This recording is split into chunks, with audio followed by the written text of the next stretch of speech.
Hi, you guys. Erin here, back with another moon update for you. We are having a new moon this coming Tuesday, May 11th at 11:59 a.m. Pacific time.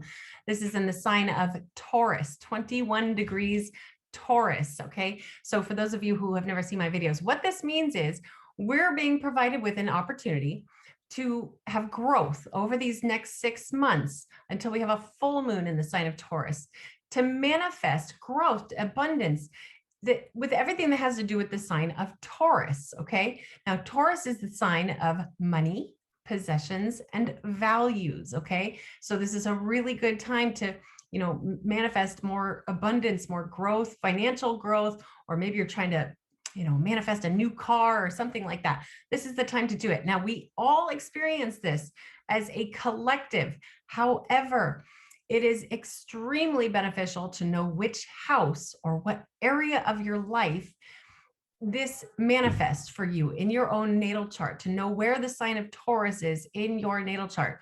For example, this will be manifesting in my 6th house, which is the house of health and being of service. That said, of course, my focus for this moon ritual will be on manifesting financial growth by being of service to others in a healthy way. Okay. So maybe it's in your 1st house, your house of self, or maybe it's in your 10th house, your house of career and public life. Maybe it's in your 7th house, your house of relationships. You're trying to manifest more financial abundance with your partner, whether that be your business partner or your romantic partner.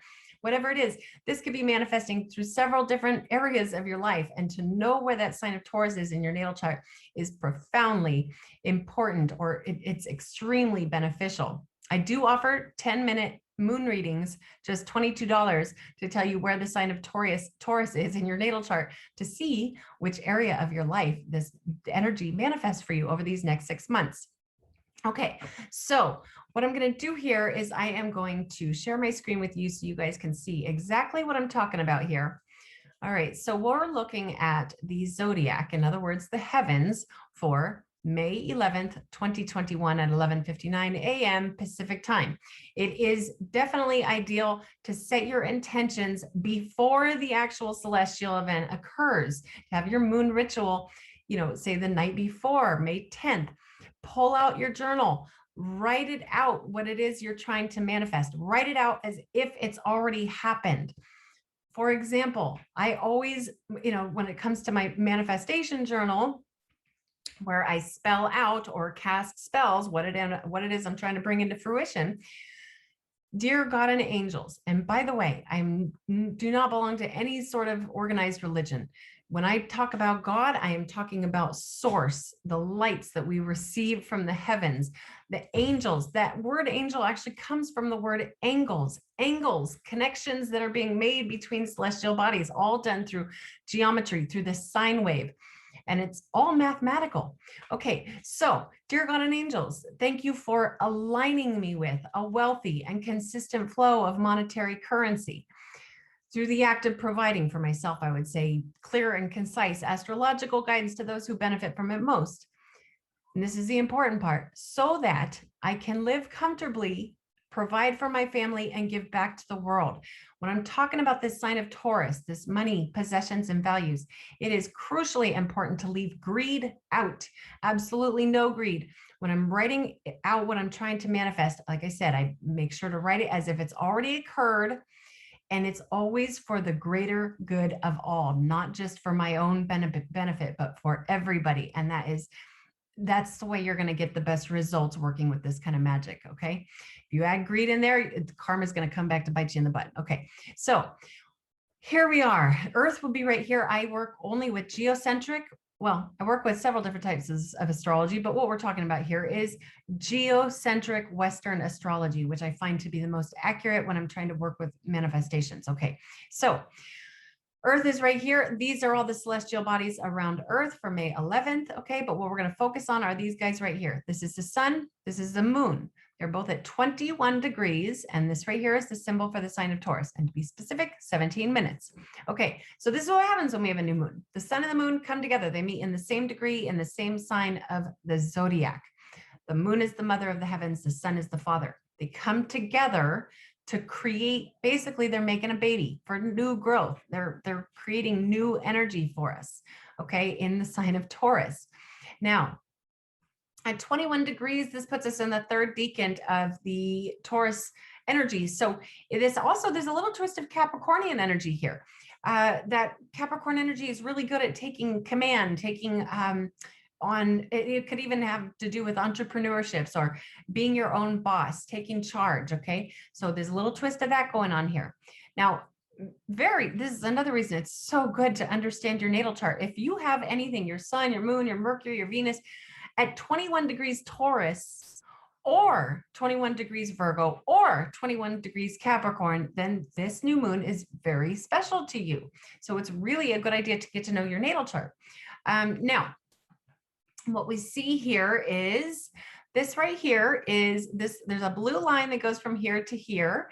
And right here, what it's connecting with is Neptune. This is the new moon making a sextile aspect with Neptune in Pisces. What does this mean? Neptune in Pisces is a very spiritual energy. Pisces is known for its mysticism, and Neptune rules the sign of Pisces. It's working with ease there. We're seeing all kinds of spiritual awakenings happening on Earth, and a lot of that has to do with that Neptune and Pisces energy. So this sextile aspect brings opportunity. That said, if you kind of make sure to blend in a little extra oomph of spirituality into your moon ritual, that brings more chance for opportunity for you. Okay, that's it in a nutshell. Now, another thing that we see here, in fact, I feel like it's important for me to mention this. This right here is Uranus, and this right here is the symbol, again, for the sign of Taurus. Uranus is currently at 11 degrees Taurus. Uranus moves slowly. It's been going through the sign of Taurus for about 3.5 years, and it's still got about another 3.5 years to go. And what this is, Uranus brings abrupt and revolutionary, unexpected changes. That said, we are experiencing as a collective abrupt and revolutionary changes that have to do with our financial system. We see cryptocurrency is just exploding right now. We very, very well could be leading into a cashless society. Our value system is changing very quickly here on Earth. That said, if you're somebody who really wants to flow with ease and grace through this change, this new moon is a good time to put some focus on that. Maybe put a little, at least set the intention to put energy towards learning about the cryptocurrencies, or maybe even, something that will never lose value is precious metals, to invest in those precious metals over these next 3.5 years. Because again, we very well could be going into a cashless society and needing things that are actually valuable, whereas paper money has absolutely zero value. It's like a pretend value.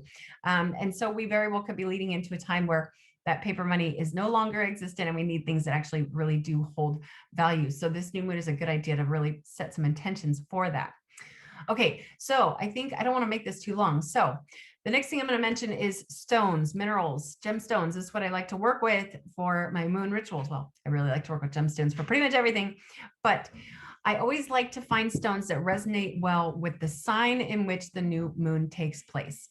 The zodiacal birthstone for the sign of Taurus is actually an emerald, but I don't have an emerald, and that's perfectly okay because there's plenty of other stones that resonate very, very well with the Taurus energy. In fact, I will leave a very extensive list in the description of this video. If you're watching this on YouTube, if you're watching this on Instagram, or I don't know, any of the other platforms that I post on MeWe or whatever, just look in the comment section or just look anywhere near the video. You'll find a very extensive list of Taurus stones. And I reference this from the Encyclopedia of Crystals and also several other books that have to do with astrology to really finely tune things. So to name a few that resonate very well with the Taurus energy, one is rose quartz. Rose quartz is a very common stone. A lot of people will have rose quartz hanging around their house. This happens to be my favorite piece right here. It's very connected to my mother who passed away in 2019, but I've got plenty of rose quartz. I love rose quartz. It's, first of all, it's a very healing stone, but it's also, this is another one that will provide protection as well as amplify the energies, amplify your prayers, make sure that they're heard. Rose quartz is a really good one for that. Another one that works really well with the Taurus energy is carnelian. Carnelian usually comes in, it's like a red or orange stone, like a dark orange stone. And one thing I didn't mention, Taurus is ruled by Venus. Venus is the influencer of love. Taurus energy can be very sensual because of that. Now, if that's something you want to bring into this new moon energy, maybe amp up your sensuality over the next 6 months. Carnelian's a really good one for that. This will definitely bring some sensuality into your life. Let's see, another one that's pretty popular and resonates very well with the Taurus energy is Jade. Okay, I've got a little Jade horse here, and I've also got a Jade elephant just to show you that Jade comes in so many different really shades. They will all work with the Taurus energy, and not only that, but Jade brings luck, okay, and abundance as well. So that's just to name a few. I mean, gosh, I could go on forever. This is Crisco Cola and Moldavite blended together. This is another one that blends or works very, very well with the Taurus energy. I will definitely be using this one for my new moon ritual. And also, if you don't have any of these stones, if you don't have any that are on that list that I'm posting here, one that works, or a couple that work very well for any of your moon rituals, clear quartz. Okay, a lot of people will have clear quartz just hanging around their house. This isn't exactly the most clear piece. I've got plenty more around here, but right in front of me, this is what I have right now. Clear crystal quartz is an amplifier. This is going to, again, make sure your prayers are heard, but it does not provide protection. So I always use a piece of, I personally really like using black tourmaline for protection. Okay, this will protect you from the unwanted energies that are always constantly surrounding us. Another one of my favorite protective stones is lapis. For those of you who do watch my videos regularly, you're probably getting sick of seeing those stones. So I'll pull out some different ones next time. But for now, I will leave it at that. If you have any questions or just a quick little question, feel free to leave a comment in the comment section of this video. If you want more specific questions answered, please do book an astrology reading through my website, which is erinwageastrology.com, or send me an email at erinwageastrology@gmail.com. And I will leave links to those again in the description of this video, or wherever you're watching it. Just look for where there's words written out and you will find this information for you. Okay, so until next time, namaste to all of you.